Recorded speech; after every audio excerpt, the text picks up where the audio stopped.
Good evening. Do you hear me?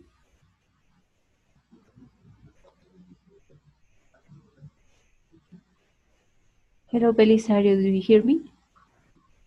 Yes, teacher, I can hear you. Okay, thank you. How are you? Good. How was your day? Today relax because I have Fiki. So you didn't drive to work?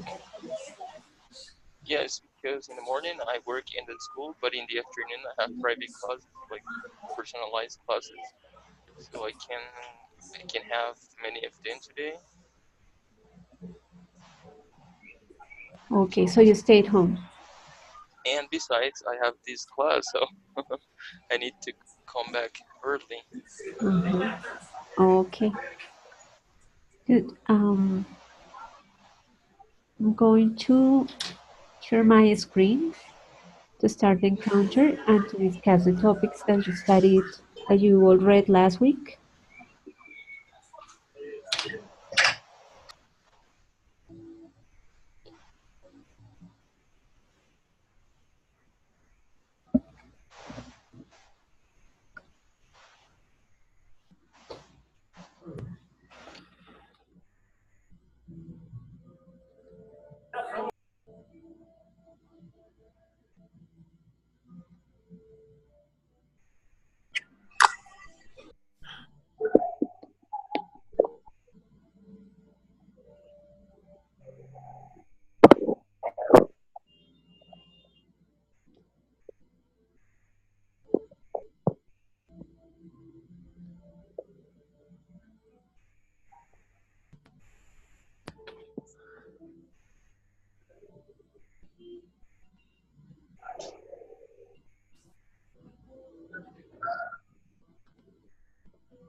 Okay, so we can start.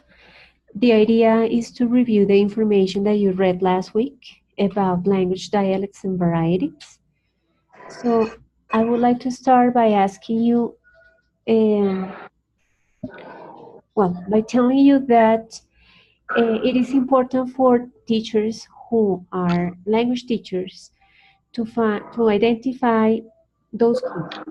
It's not because we are going to teach them in our English classes, because what we do in our English classes is to have students um, develop their skills, right? To communicate. We don't teach them like concepts related to linguistics. But it is important that as language teachers, we identify the concepts. Probably, if you're interested, you can research about social linguistics. So we have those three concepts, and I would like to ask you if you understood the difference and or your understanding after reading the chapter of the definitions of those concepts. Okay. Teacher Diana, sorry, can you hear me?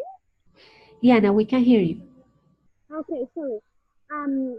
Could you please repeat the three concepts? You say dialect. Language and varieties.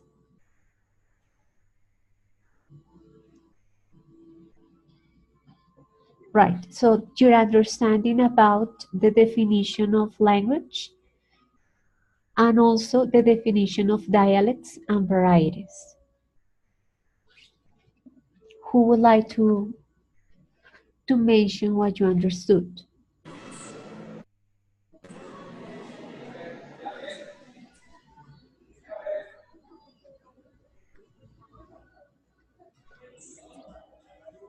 Okay, I would like to say something about dialects that I'm not sure. Dialects could be like the different pronunciation or the differences of pronunciation in the same country of a language or different words people use in the same country. I'm afraid.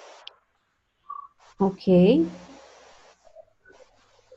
Somebody else would like to add something to that concept?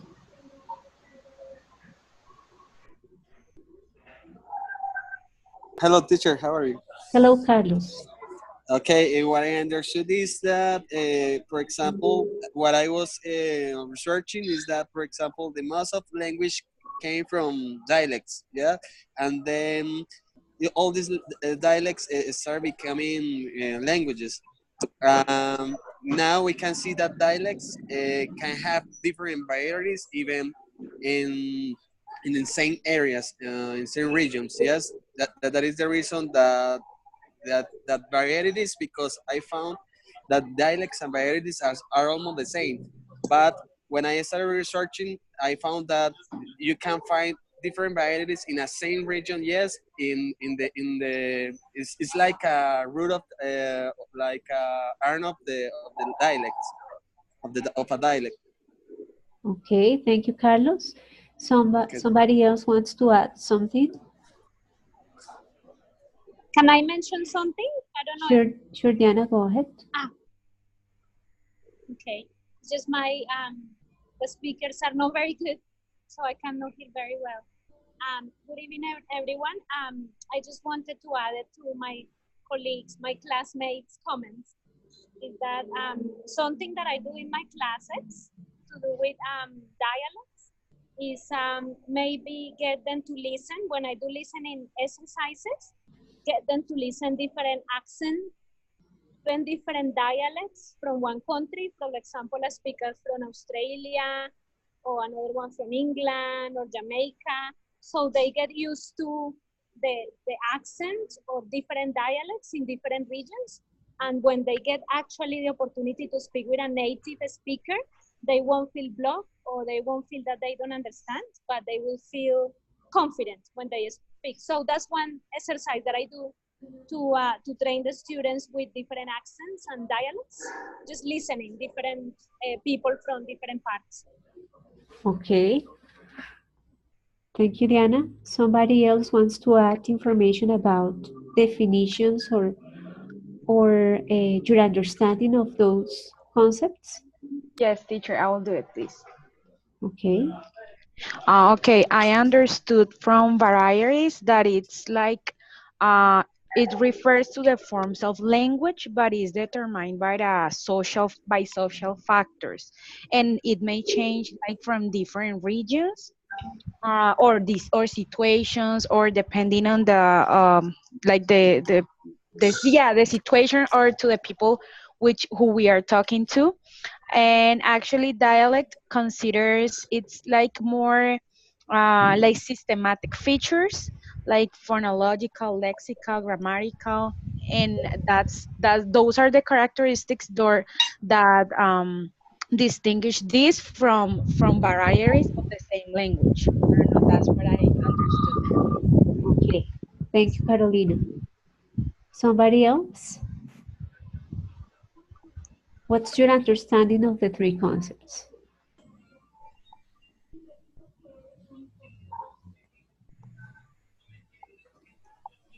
And can we say that language is a code in order to communicate, like the people use to communicate? It is, right? It is a code. And varieties are the differences that happen because of their distances in a place, in like it happens to different countries, like what had happened to English, and Carolina mentioned something about that, like Exactly. what happened in Australia, New Zealand, in South Africa, because of local influences. Salió que tener.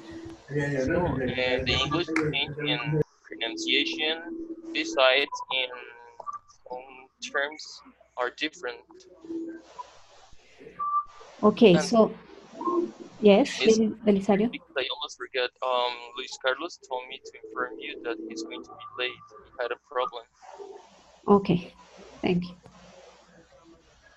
Well, so varieties, as you mentioned, are differences, right?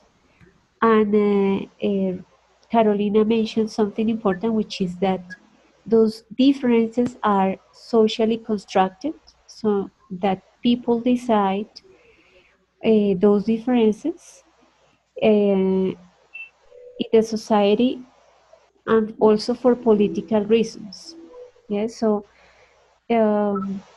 if a language is labeled such as a language, is because that was constructed in the society, but also there are political reasons behind that. Okay, I would like to listen to other students. Somebody else wants to add more information?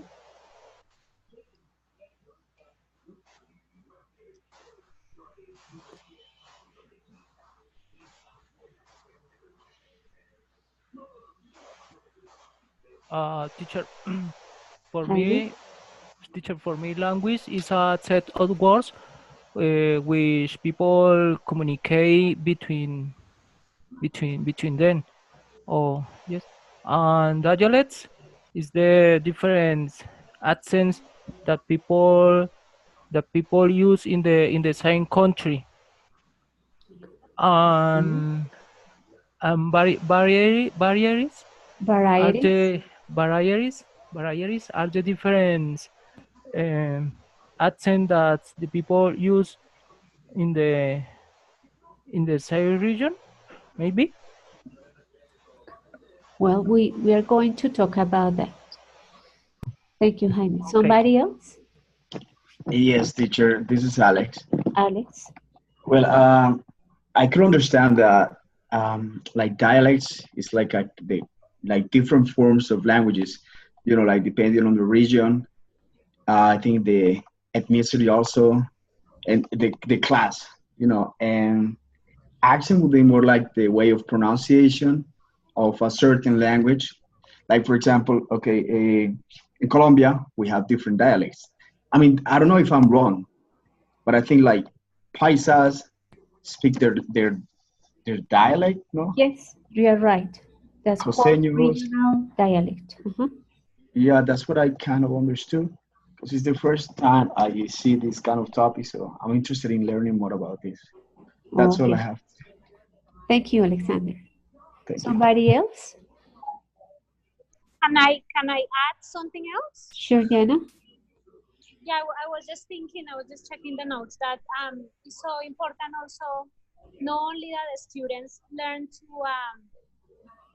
identify different dialects from different regions, but it's also important that the students identify the social part of a dialect. For example, it is important that the students recognize that language, which time, languages change, and that, for example, people that live in the same geographical area and the people that belong to an area, they speak a dialect because they share an identity, a social identity, and they share the same language rules.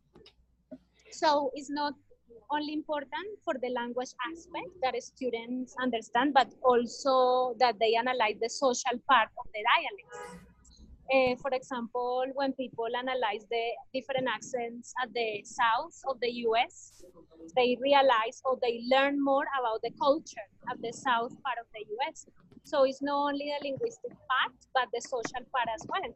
That language changes and people develop according to the region they live, and that they develop different identities, and these identities reflect on the dialect that they use. Exactly. That's very important. Good. Somebody else? It's just that when a person speaks like other dialects or languages, that's more like he's using his native accent, no?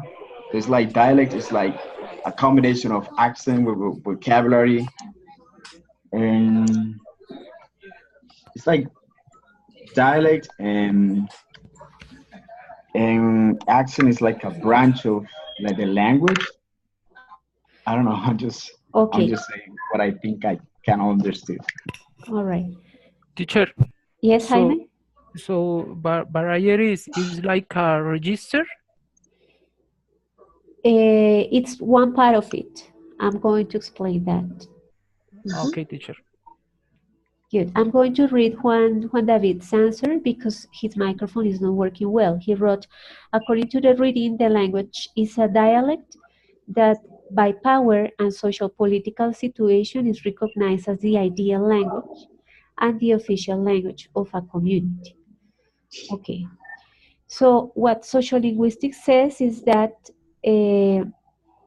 language and dialects are considered varieties. I mean that there are not differences in regarding linguistic aspects, not big differences regarding how the structure of the sentences of dialects of the same language, for example. So that dialects are called like that because people want to make differences in a region to identify themselves as part of that region. So we have regional dialects, for example, language words that are used for people from Antioquia, people from the coast of Colombia, people from the south of Colombia. So those are regional dialects. But we also have social dialects, which means that we have words that are spoken in different social classes or words that are spoken for different religions or words that are spoken in for different races or ethnicities. So we have those type of dialects that are classified as such, not because there are differences in the structure of the language, but because there are social aspects that make people identify themselves either with a social class or with a religion or with an ethnicity or with a region, right? So that's not the difference is not a matter of uh, uh, varieties or changes in the structure or the linguistic aspects, but in the social part and political part. We will see that in some countries, although there are different dialects, meaning that, for example, here there is an example. We have Cantonese and Mandarin, and both languages are spoken in China. That people that spoke one or the other language, they don't make the difference and they say they speak Chinese. What you can see in this picture is that the way they write the language is the same to express the same sentence, which is I am Norwegian. The spoken, the written part is the same, but the spoken, which is under the written part, is different. So although when they speak, they produce different sounds, they say that they speak the same Chinese language, right? So in this example, we can see that people from China, although they can speak different dialects or varieties, as we can see in this picture, they want to express that they belong to the same country and they say that they speak Chinese. So that's an example of how dialects could be classified and how they can be how they can be classified according to the political let's say agenda of the people who speak it, who speak the language, or by the social aspects such as the three ones that I mentioned: religion, ethnicity, and social classes. Most of you mentioned that a dialect could be identified by the different accent, but that is not the only aspect for the classification of dialects. We have here also vocabulary and grammar and syntax. We will see an example of grammar and syntax, but first let's see an example of vocabulary. So we can see that the same language For example, English, which is spoken in Britain and in North America, can have different words to mean the same object. So we have nappy and diaper, holiday and vacation, sweet and candy, lorry and truck, timetable and schedule, cooker and stove, chips and french fries, rubber eraser, flat and apartment, right? So we can also have an example in Spanish, could be here. Spanish is spoken in Spain, in Argentina, in Mexico, and in Puerto Rico. And so we have piso, departamento, apartamento, autocar, microbús, colectivo, camión, guagua, acera, vereda, banqueta, acera, piscina, pileta, alberca, piscina, judías, porotos, frijoles, habichuelas. Right? So although we speak the same language, there are differences in vocabulary that make people identify themselves as as people who belong to a different country. But even in the same country, as in Colombia, we can find words that don't mean the same. For example, in Cali, chuspa, in Bogotá, bolsa, eh, in la costa foco, in Bogotá, bombillo, right? So that if you listen to people who say those words, you can identify them as belonging to a region in the same country. Then we can also have, for dialects, we can also have differences regarding accent. So everybody has a different accent. I mean, in every language there are different accents, depending on the region, depending on the social class, depending on the ethnic or race. So that exists everywhere. What happens is that uh, people have big, people have agreed on calling a standard language to the one that has more power, for example, in the means of communication or for political reasons. It doesn't mean that dialects are less important or inferior. That it means that in a society, people uh, agreed on saying that the language that is spoken in a certain part of the country is the standard one because of what I mentioned. Power, for example, the power that means of communications have. So we can say that journalists, they speak the standard language because that's what's socially was constructed, and so it is regarded as the language which is more formal or which has more power in terms of money or in terms of status. But it doesn't mean that the language that is spoken in other regions or for other people is not important, uh,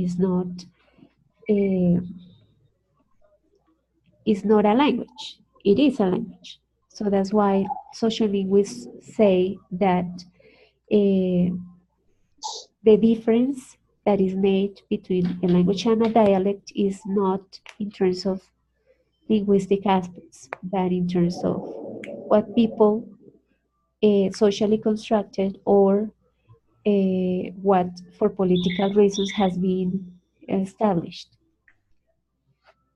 So far, is there any question? No, teacher. I think that point is very interesting. That, for example, the point that that you spoke before, that you had to, for example, if you go to other country, even if you know the same language, you had to be very careful with the vocabulary that you use. For example, when I went to Mexico, I had to be careful with some words because they mean sexual words, but here in Colombia are very common to use.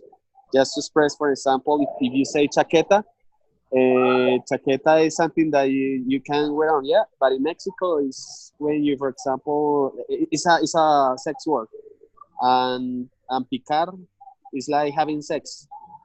Okay.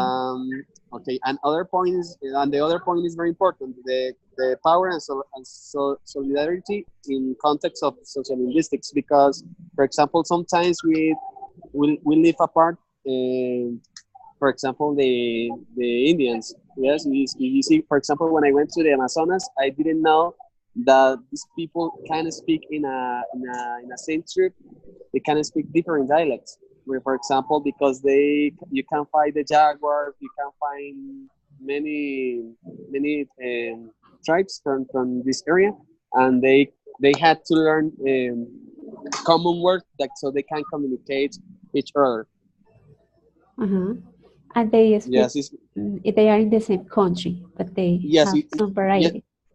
yes, some variety. Yeah, because, for example, I heard that in the area was Indians from Brazil and Indians from Peru and from Colombia, and they are even very close from each other.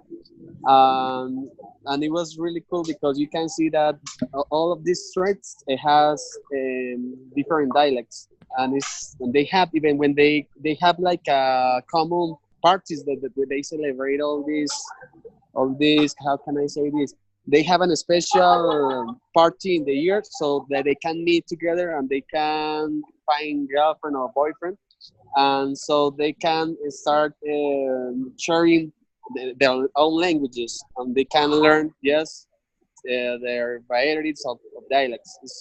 It was really nice. What you mentioned about those differences in the south part of the country is called continuous dialect, regional dialect. It means that because of the proximity with other country, there are some changes and also some Okay. commonalities there. Yes. Right. Somebody else wants to add information about what we have discussed so far?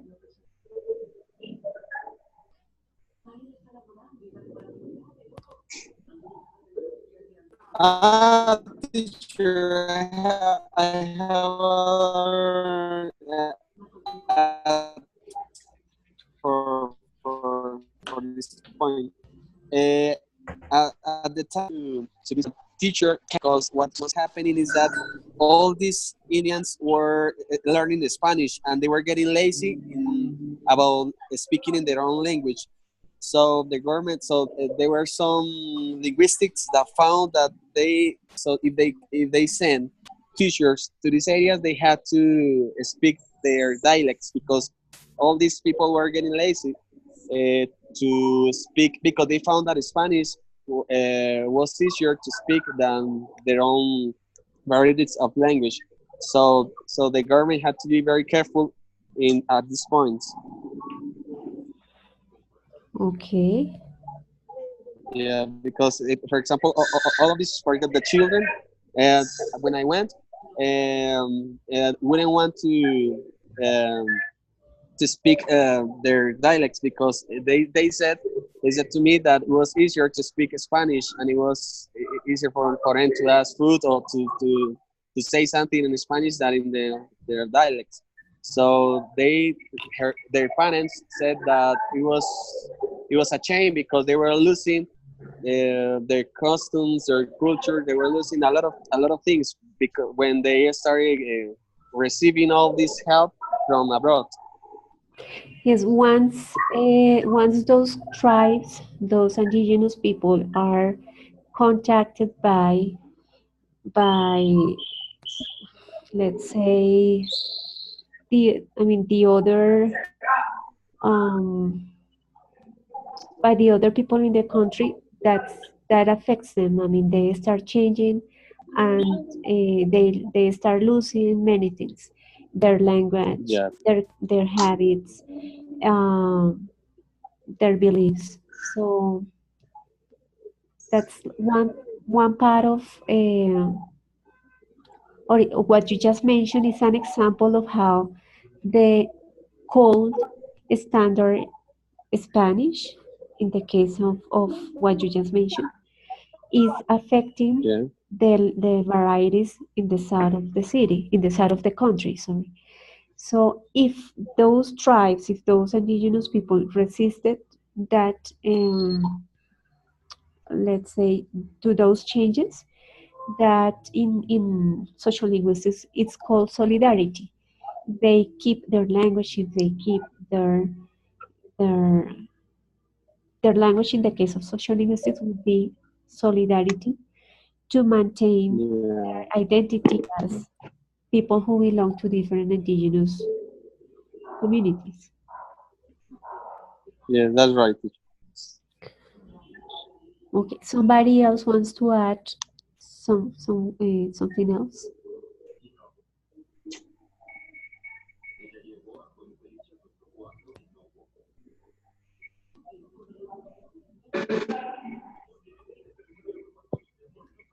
Okay, so I'm going to show you, we talked about varieties, or that dialects can have varieties or differences in terms of accent, in terms of vocabulary, but also in terms of grammar and syntax.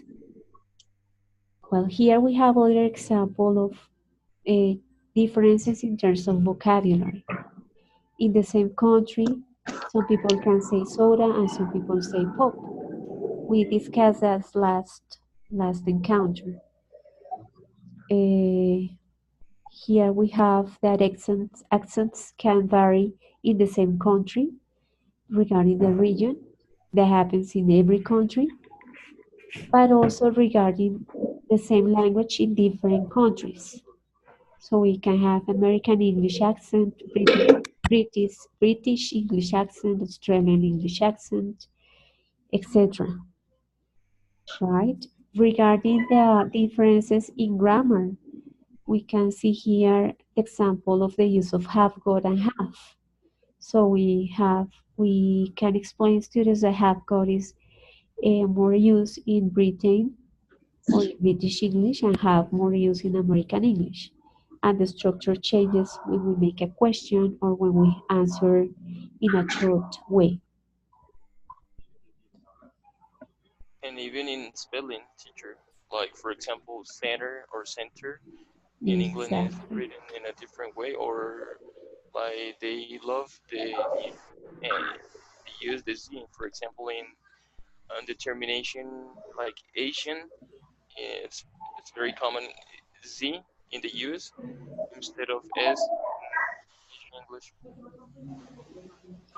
Exactly. So that's important to have that in mind. For example, if you're going to write an article for a magazine and the magazine is from Britain, yes, so you will need to use in that case the the vocabulary that is used in the spelling that is used and the vocabulary that is used in Britain and not in North America. So it is also important when we are going to address people not in a, only in an oral way but in a written way. But teacher, if we don't do that anyway, they would understand what we are trying to say, right? Or not? But like what I mean is that if we do that, that will be like the formal way to do it, like to write it in the correct way. But if we, this means that like we just forgot about that. Anyway, they will understand what we are saying or not. Yes, yes, they would understand because we don't speak the different varieties, but we just make mistakes or not mistake, but we mixed the spelling of the words. We sometimes use the standard spelling for Britain and the standard spelling for North American English. For North American, yes. Yes, but it won't be wrong. It won't be okay if you are in a formal situation as the one that I mentioned. If you are Oh, writing a paper or an article for a journal in Britain, and you use a spelling of North spelling America. North That America. I got it. So Got it. that depends. Okay. Oh, teacher Diana, Yes. Diana? I was just also thinking that it's the same like when we speak with somebody from Spain. Obviously, we understand it, but maybe they mention some words like you were saying in your examples, like well, I cannot think of any example now of a word that they use in Spain. So we get the context, we get the meaning, but maybe we get stuck in few words. We don't understand all the words that they say. So I suppose it's the same with an American and a British. They get together, obviously they both speak English, but maybe the British person would say a word or an expression and the American will say like, what do you mean? But they still get the whole context or the idea or the meaning, the gist, what they're talking about. Exactly. So all the other words in the sentence that we use will help, and the context, the whole context will help the listener to understand what we are trying to say. But sometimes we will need to clarify, or we will need to give more details, or give examples, or explain, because sometimes the listener don't get the idea. Exactly. We can think about the words that are used in different regions in Colombia. Sometimes when you listen to people from the coast speaking, you don't get people from Bogota, or at least me. I don't get everything they say, because they are using Yeah. an accent different to the one that I usually hear. So for me, people from the coast, sometimes they speak too fast, and I don't get everything what they say. Sometimes they use other words that I just don't get the meaning, even if I am trying to get the idea in general. So same happens in every country, and even in the same city, for example, we can have different registers. We can have, because of the differences of social classes, we can have expressions that are used in different social classes that we don't get, because we usually speak with the same type of people that uh, either belong to the same job or to the same social class. So when we hear expressions from people who belong to a different job or to a different social class, we don't get what they mean. So even that happens even in the same city.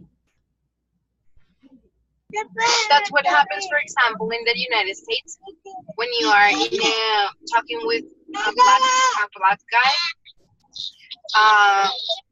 He has a different way of saying like things that he wants to say, and he has different manners. So if you don't have that great listening, it's not that easy to understand what they are saying.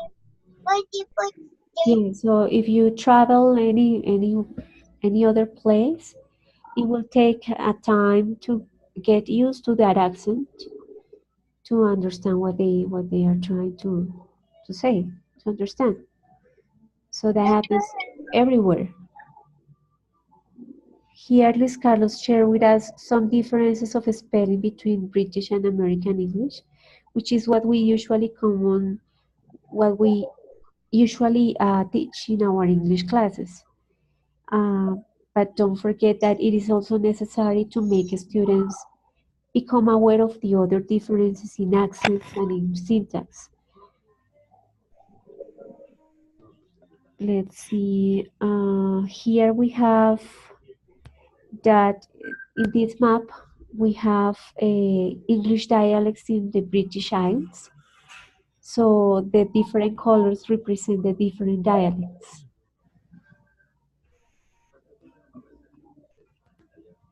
And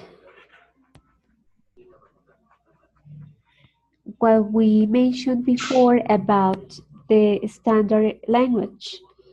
So how societies help to promote standard language by using the words that are in the dictionaries, by teaching the grammar that is in the books, by accepting that those words and those that information that is taught is the standard one.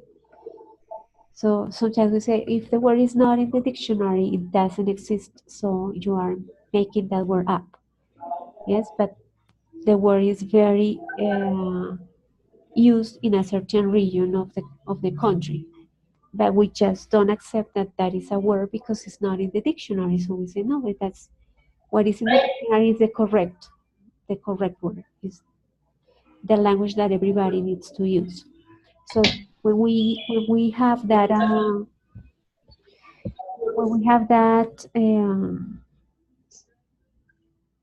behavior or those ideas, we are helping to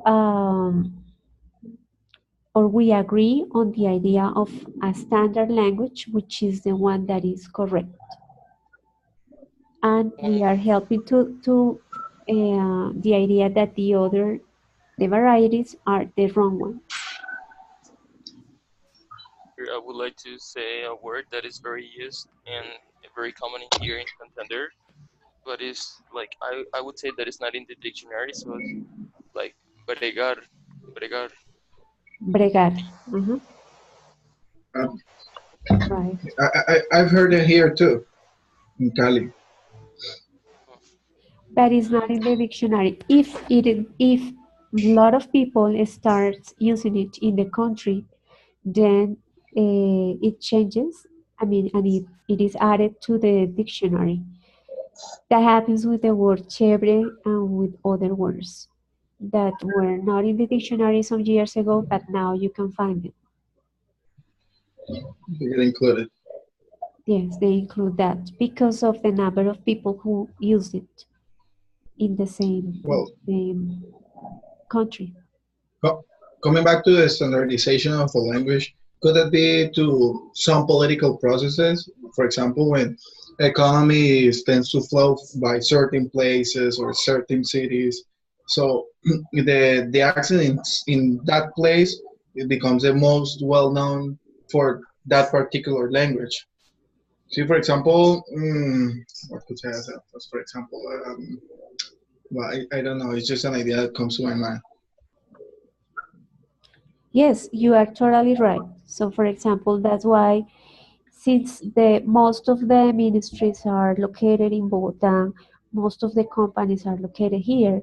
So, it is said that the standard language, the standard Spanish or Colombian Spanish is the one that is spoken in Bogota.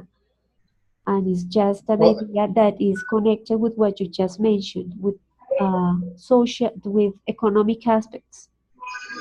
also, it could be with historical reasons. Like, for example, some people say that the correct way of speaking Spanish is the one from Spain, but because we acquired the Spanish from the Spaniards. That could be a for example. That could serve as an example for some sort of standardization. Yes, you are totally right. So the same happens if we think about people who want to learn English in Britain because they say that that is the English that is the correct one, the Yes. original, the yes, the correct one. So they don't want to.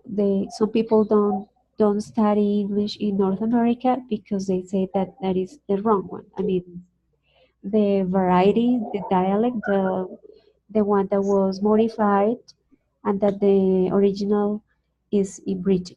So same happens in the example of what you just mentioned of Spanish spoken in Spain or Spanish spoken in other countries. In Europe, people prefer to speak British English instead of American, but in Asia it's different. In Asia, they prefer American English. It's more common in Japan, in other countries.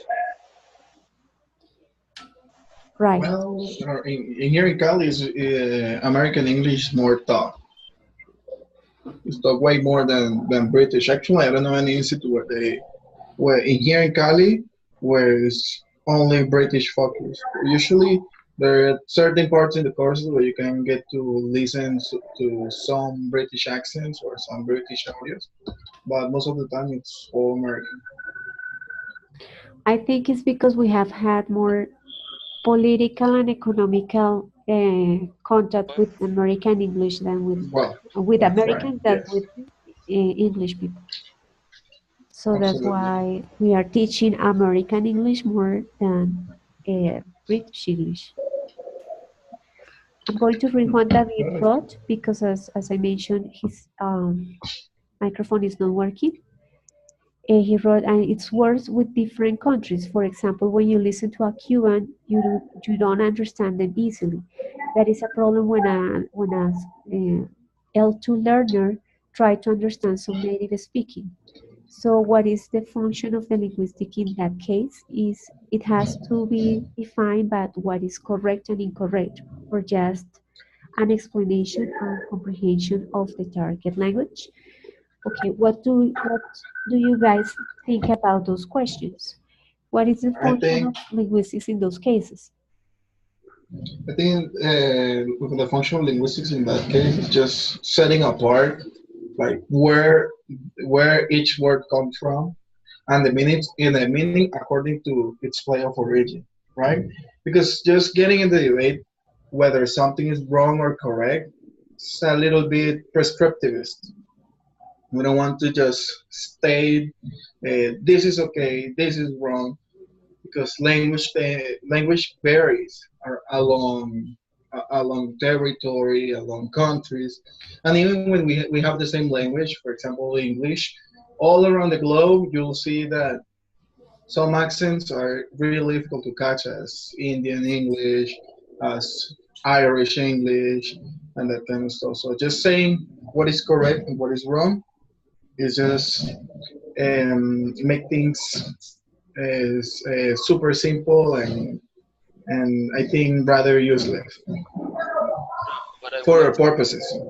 but I would Okay. like to say that some countries use a language like more correctly. I don't know if I could say that. Like in Colombia, many people around the planet recommend foreigners to come to Colombia and to learn Spanish because it's more understandable, soft. Yeah, for example, the Spanish in Puerto Rico is, oh my God, it's horrible. It's awful. Well, you are making a judgment, and that's what we all do. But what about regarding the question that Juan David just asked?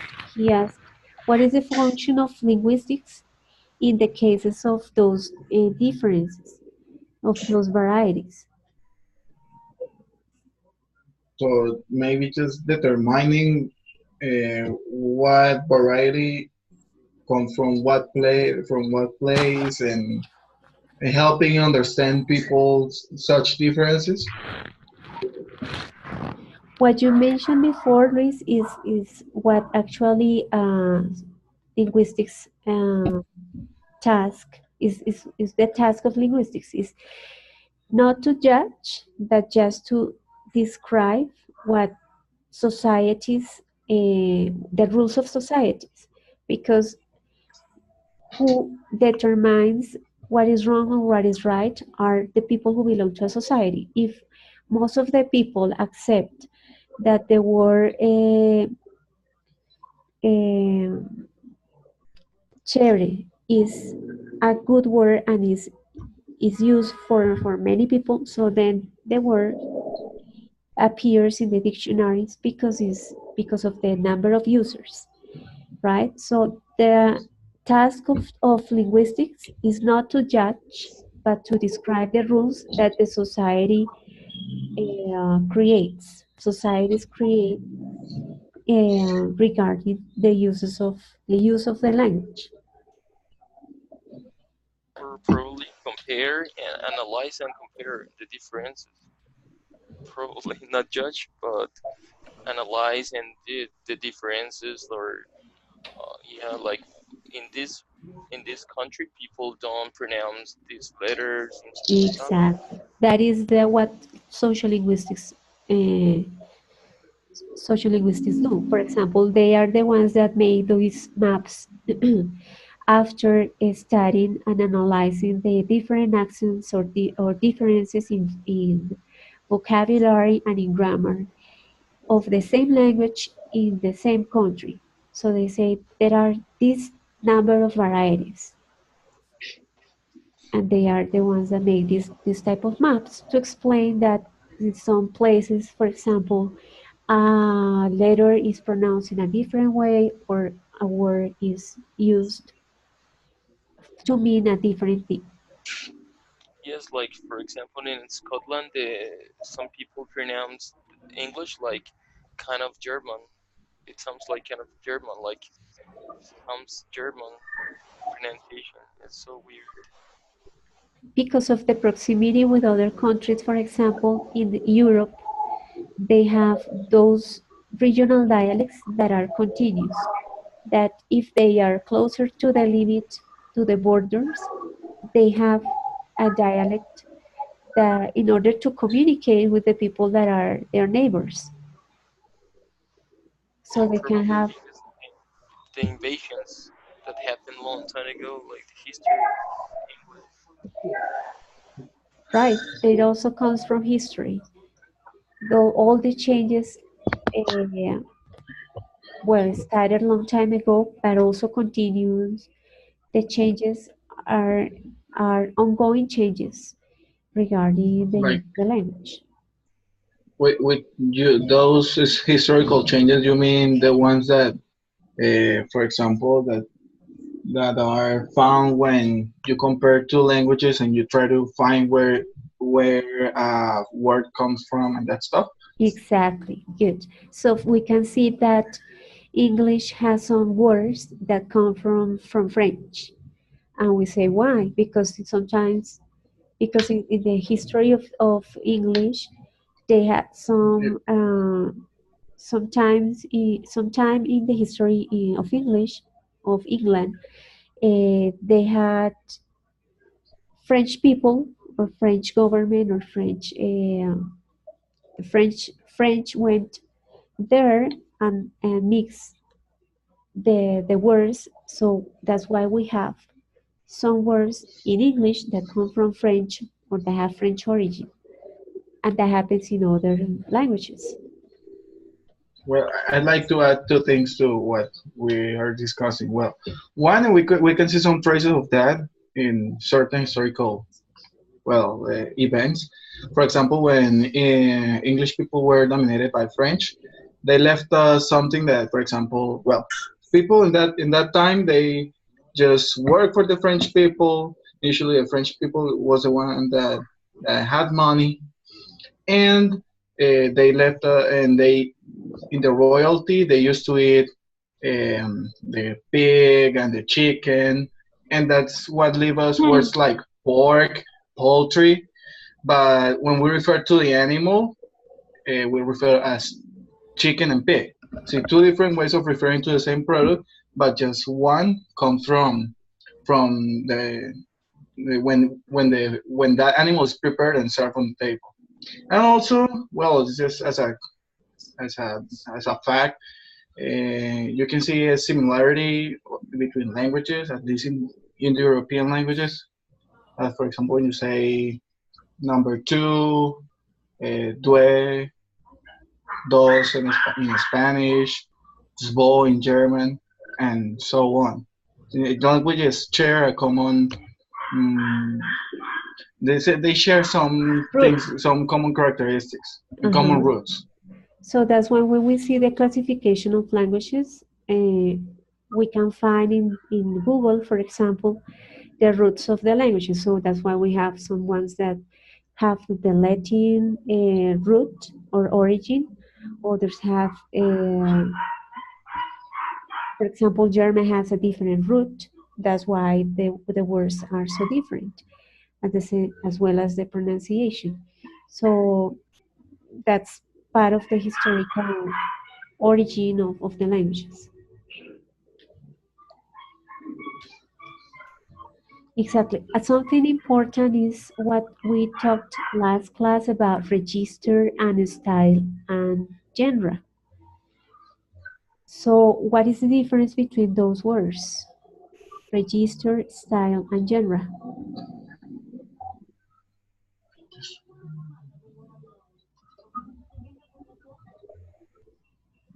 Well, register, I just can remember that refers to a lexicon used by a certain group of people. That's for Professional register. people, professional people speaking the same words. Okay, so yeah, the vocabulary that is used for in different jobs, for example. It's like I think it's more like a slang, jargon, register, huh? Yes, also not only for different jobs, but also for social classes. Okay, and what about style?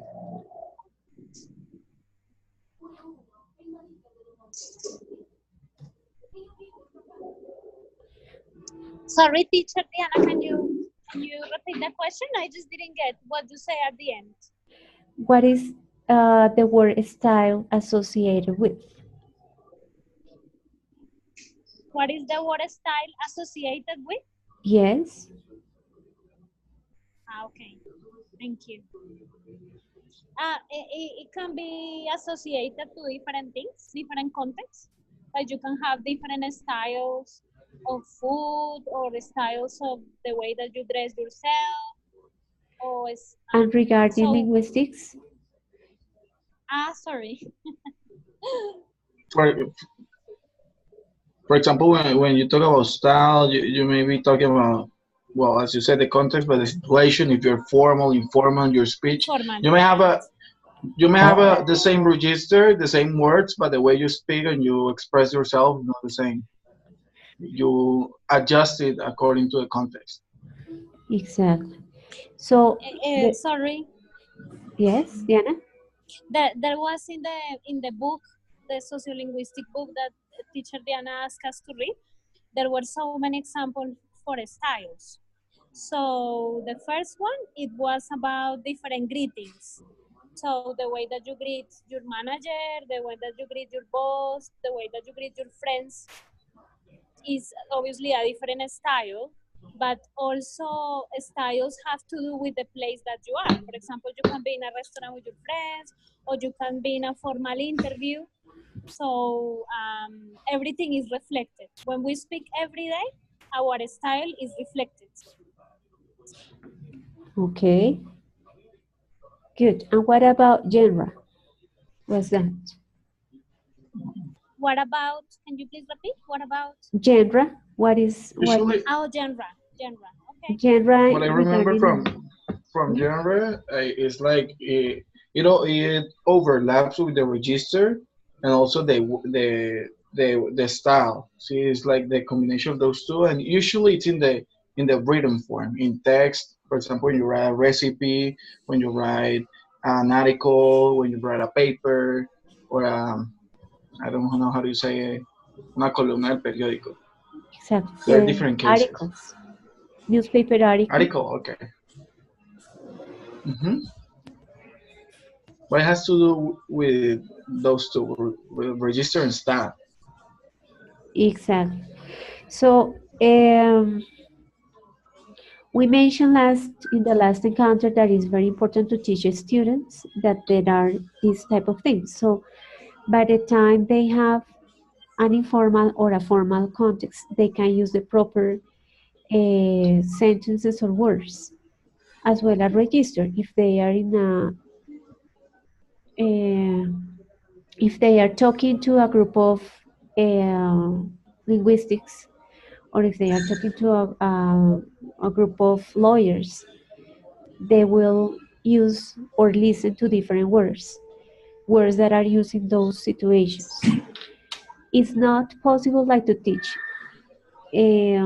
all the words and all the context, but it is necessary to make students become aware of the differences so they can observe and they can react according to what they observe when they travel abroad or when they face a situation like for example a talk in a, let's say, in a social event or in a conference of English teachers, and probably they listen, they get to listen to people from different countries, from Britain, from North America, from India, from let's say Australia. So they will need to observe and be sensitive towards those differences. So we usually teach the standard English, but we need to expose our students to different accents, to different vocabulary, and to make them become aware of those differences.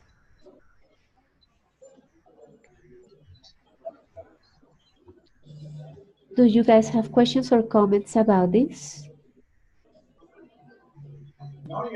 No, teacher. I'm okay. No, everything is clear. It's clear. Okay, I'm going to read some comments that your classmates wrote. Juan David wrote, in the case of genres, even if we don't understand all the words, we can recognize the genre. For example, we can identify the differences between a legal text and an impersonal text. Right, and Anna wrote, genre is any form or type of communication in any mode with socially agreed up conventions developed over time. Okay. Teacher Yeah. Diana, just a question before you go on, before you continue. Is genre more common or more commonly found in written language? Like when you talk about literature, literature, is it more like written language more than spoken? But all those genres that are in written can be spoken. For example, if you are in an event about poems or poetry, so you will listen to that you will listen to that. You won't read that, but you will listen. Okay. So is the same? Is the same, like everything that can be written can be spoken also? Yes, so we can find those written genre also in an spoken way. Lovely. Thank you very much. Okay. Right. You have questions or comments, because this is all the information that was presented in the reading that you had last week. So I would like to know if you want to add something, or probably you have other question, or you want me to clarify something. No, teacher, I think you have made yourself clear. Okay, good. Thank you.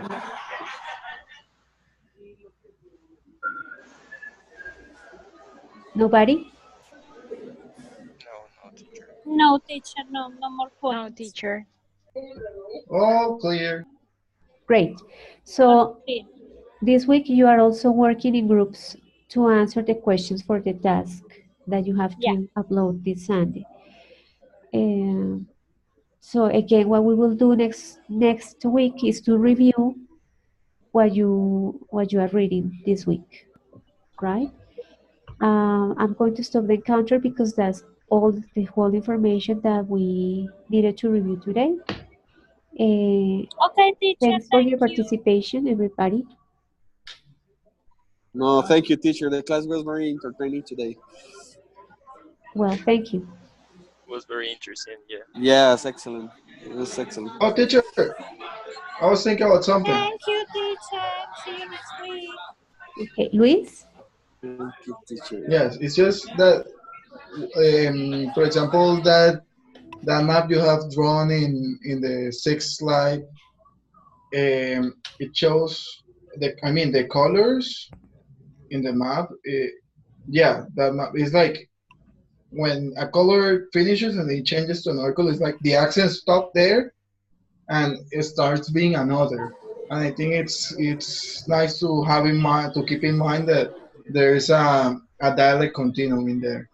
So it should be Exactly. like kind of a gradual transition from color to color. Yes, there is a transition from one region to the other. So it can also change, right?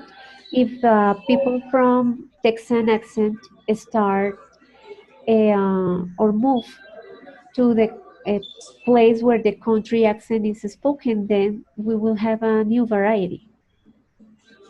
Absolutely, that's another change it could be. Uh-huh.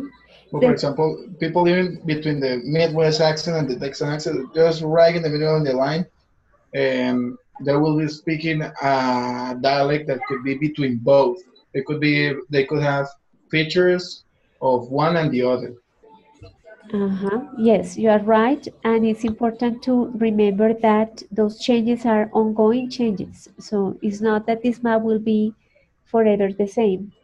It can change in Hmm. some years. Yes, and that's all I have to ask. Good, Carlos. Thank you. Well, thanks to Okay. you. Well, Sure. we'll see you next week. Thank you, everybody. Have a good night. Bye. Bye, teacher. Bye. Bye. Thank Nice. you, teacher. Bye bye. Bye bye. Bye, teacher. Thank you. You're Bye, teacher. welcome. Thank you. Okay. Bye, teacher. Thank you. Bye, teacher. Thank you. Bye bye.